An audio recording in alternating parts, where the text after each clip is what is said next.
Okay friends, यहाँ पे हमें फाइंड करना है obtain the differential equation representing family of lines y is equal to mx plus c in bracket m and c are arbitrary constant. यहाँ पे हमें differential equation बनाना है, हमें जो इन्फॉर्मेशन दी होती है उसकी मदद से। यहाँ पे इन्फॉर्मेशन दी कौन सी दी है कि family of lines y is equal to mx plus c। इसकी मदद से हमें क्या बनाना है, डिफरेंशियल इक्वेशन।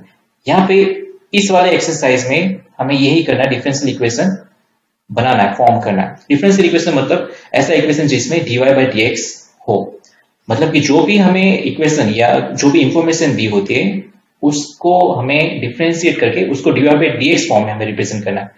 ऐसे इक्वेशन में रिप्रेजेंट करना है जहां पे dy बाई dx हो। अगर ये वाला फॉर्म देखे आप तो इसमें से सिर्फ x और y वेरिएबल है, तो इसका हम जब डिफरेंशिएशन करेंगे तो हमें dy बाई dx वाला फॉर्म मिल जाएगा और वो हमारा डिफरेंशियल इक्वेशन होगा।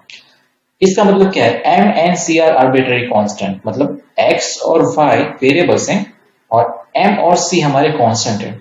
तो हमें जब डिफरेंशियल इक्वेशन बनाना है तो हमें ध्यान रखना है जो भी हमारा कांस्टेंट होगा उसको हमें रिमूव कर देना है। यहाँ पे ऑलरेडी दे दिया है कि m and c are arbitrary constant, मतलब m और c हमारे कांस्टेंट्स हैं। और एक चीज आपको याद रखनी है कि जितने भी कांस्टेंट हो, यहाँ पे कितने कांस्टेंट है, 2 कांस्टेंट है। तो अगर 2 कांस्टेंट है आपको 2 बार उसका डिफरेंशिएशन करना है, तभी आप उन दोनों को रिमूव कर पाएंगे। अगर आपके पास 3 कांस्टेंट है इक्वेशंस में तो आपको 3 बार उसका डिफरेंशिएशन करना है, तब आप उन 3 कांस्टेंट्स को रिमूव कर पाएंगे।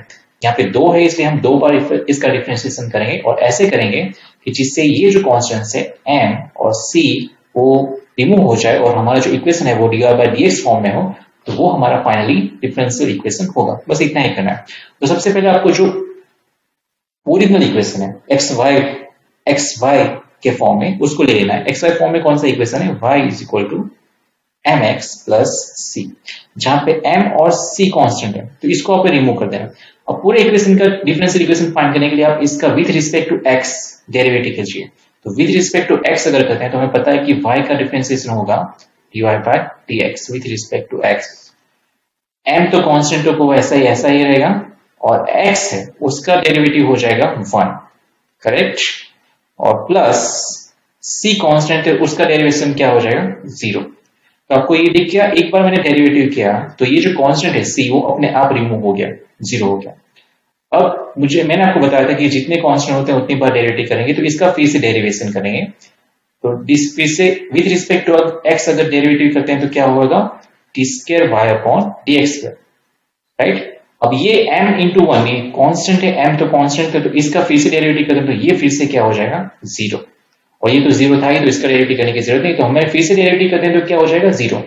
ये हमारा जो फॉर्म है वो कौन सा फॉर्म में है, dy बाई dx फॉर्म में है, राइट।